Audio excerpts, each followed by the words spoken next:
तय हो गई है पीएम मोदी की विदाई की तारीख। क्या विपक्षी नेताओं की वो बात सही होने जा रही है कि नरेंद्र मोदी अपना तीसरा कार्यकाल पूरा नहीं कर पाएंगे? हेलो फ्रेंड्स, क्या सच में मोदी सरकार में खलबली मच रही है?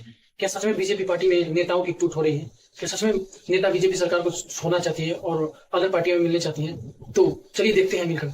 तो क्या तय हो गई है पीएम मोदी की विदाई की तारीख? क्या विपक्षी नेताओं की वो बात सही होने जा रही है कि नरेंद्र मोदी अपना तीसरा कार्यकाल पूरा नहीं कर पाएंगे? आखिर क्यों 12 साल तक सत्ता की दलाली करने वाला, बड़े से बड़ा झूठ यूं ही परोस देने वाला कथित संघी अखबार अब नरेंद्र मोदी की ही जबरदस्त पोल खोलने लगा है? जी हां, मैं बात कर रहा हूं इंडियन एक्सप्रेस की। पिछले कुछ घंटों में इस अखबार ने कुछ ऐसी खबरें किया है जिनसे सवाल पैदा हो गया है कि कुछ तो हुआ है, बहुत बड़ा हुआ है या फिर होने की तैयारी है। इंडियन एक्सप्रेस ने हाल फिलहाल में ये 2 खबरें किया है और दोनों ही सीधे सीधे नरेंद्र मोदी को टारगेट कर रही हैं, बल्कि यूं कहिए कि मोदी के सबसे बड़े विदेशी डंके वाले भौकाल पर चोट कर रही है। अभी कल ही हमने इस वीडियो में बात किया था कि कैसे आरएसएस प्रमुख मोहन भागवत इशारों इशारों में कहीं न कहीं नरेंद्र मोदी को निशाना बनाते हुए दिख रहे थे और अब इस अखबार ने भी वही काम किया है। तो आइए इस पूरे मामले को समझते हैं। इंडियन एक्सप्रेस के इतिहास को भी जरा सा याद करेंगे, देखेंगे कि साहस की पत्रकारिता से लेकर शाह की चाटुकारिता तक इन्होंने क्या क्या किया है और उस मामले को पकड़ने का प्रयास करेंगे कि क्या जल्द ही विदाई होने वाली है। क्या अब आरएसएस यानी संघ ने मन बना लिया है और अमेरिकी प्रेशर में नरेंद्र मोदी की सत्ता ने किस तरीके से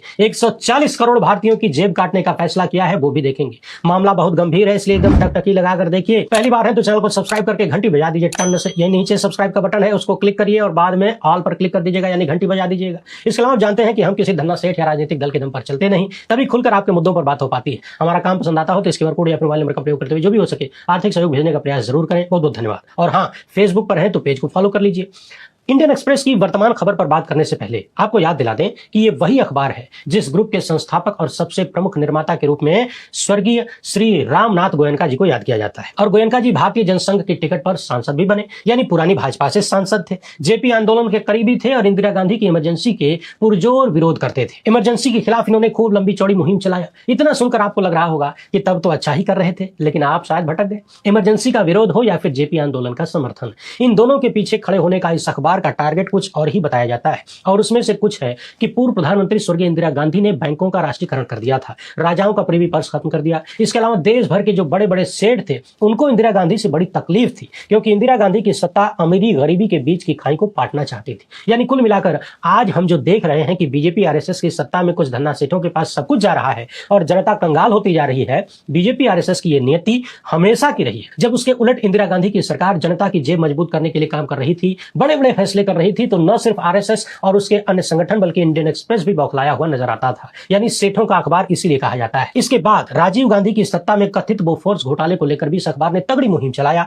और खुद को देश हित का अखबार बताया जाता है कि इंडियन एक्सप्रेस का जब बंटवारा हुआ, एक रह गया इंडियन एक्सप्रेस, दूसरा हो गया द न्यू इंडियन एक्सप्रेस, तो इस बंटवारे में भी संघ के विचारकों ने मध्यस्थता किया था, प्रमुख भूमिका निभाया था। इसी तरह डॉक्टर मनमोहन सिंह की सरकार के दौरान भी अखबार कथित घोटालों पर खूब लिखता था, खूब आलोचना करता था, सवाल करता था। मगर साल 2014 के बाद से इनकी साहस की पत्रकारिता शाह की चाटुकारिता में तब्दील हो गई और पिछले 12 साढ़े 12 साल में इस अखबार ने एक बार नहीं बल्कि सैकड़ों बार सीधे सीधे आरएसएस के झूठ को परोस दिया। धन्ना सेठों से लेकर मोदी सत्ता को खुश करने के लिए इसने सारी हदों को पार कर दिया। आरएसएस से जुड़े हुए लोगों ने, उसके समर्थकों ने, चाहे राम माधव हो, राकेश सिन्हा हो, अशोक गुलाटी हो या फिर सुरजीत भल्ला जैसे तमाम लोग, जो कुछ भी झूठ झपाट उल्टा सीधा अमाट बमाट लिखकर इंडियन एक्सप्रेस को दे देते हैं और ये अखबार चुपचाप उसे छाप देता है, बिना करेक्शन, बिना जांचे। यहां तक कि कई बार महात्मा गांधी के बारे में भी एडिटोरियल में झूठी बातें छाप दी गई। यानी यूं समझिए कि टीवी मीडिया में जो चैनल सत्ता के सामने लोटे हुए नजर आते हैं, उससे भी कहीं ज्यादा ये अखबार सत्ता के सामने लोटा हुआ नजर आया लगातार पिछले 12 साल। सोचिए कि इंदिरा गांधी की इमरजेंसी में इन्हें बहुत तकलीफ होती थी, परंतु आज देश में जो अघोषित इमरजेंसी है उस पर एक लाइन नहीं लिखा जाता। इंदिरा गांधी की इमरजेंसी में तो किसी को इतनी लंबी जेल नहीं हुई जितनी मोदी शाह की कथित इमरजेंसी में हो गई। 6-6 साल से लोग जेलों में बंद हैं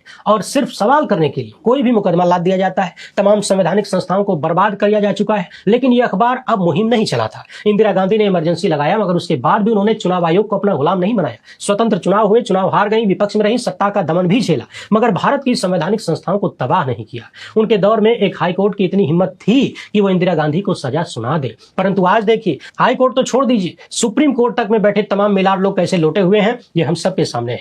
तो उस दौर में साहस की पत्रकारिता करने वाले अमृतकाल में शाह की चाटुकारिता में इतने लीन हो गए कि अब इन्हें लुटता और बर्बाद होता हुआ देश नहीं दिखता है, न तो लोकतांत्रिक रूप से, न ही आर्थिक रूप से। से। बोफोर्स पर मुहिम चलाने वाले अब हर दिन के बोफोर्स पर खामोश रहते हैं या फिर गोल गोल घुमाते हैं। सोचिए, साल 2014 के बाद से कितने बड़े बड़े घोटाले मोदी सत्ता के दौरान सामने आए। लाखों करोड़ों रुपया धन्ना सेठों का माफ कर दिया जाता है। अडानी सेठ को लेकर दुनिया भर का सबसे बड़ा फ्रॉड करने का आरोप लगा। कैसे अंबानी अडानी दिन दुनी रात चौगुनी गति से बढ़ रहे हैं, तमाम भाजपाई नेता बढ़ रहे हैं, भाजपा का अपना खाता बैंक बैलेंस बढ़ रहा है, जबकि दूसरी तरफ देश महंगाई और बेरोजगारी की चपेट में। इन सब पर एक बार भी साहस की पत्रकारिता करता हुआ यह अखबार कभी नहीं दिखता। कम से कम वैसे तो नहीं दिखता जैसे पहले दिखता था। इतने बड़े बड़े घोटाले हुए, बैंकों के न जाने कितने लाख करोड़ रुपए लूट लिए गए, पीएम केयर फंड घोटाला हुआ, इलेक्टोरल बॉन्ड घोटाला हुआ, पेगासस घोटाला हुआ, राफेल घोटाला हुआ, कथित रूप से सीएजी की तमाम रिपोर्ट्स भी आई। हालांकि अब बहुत कम हो गई हैं, लेकिन जो भी आई उस पर भी क्या कोई साहस की पत्रकारिता हुई? तो कुल मिलाकर पिछले 12 साल से यह अखबार सत्ता के सामने लोटा हुआ था, परंतु कल इसने ये वाली रिपोर्ट छापा है। आपने सुना होगा कि सरकार एक कानून बना रही है जिसके तहत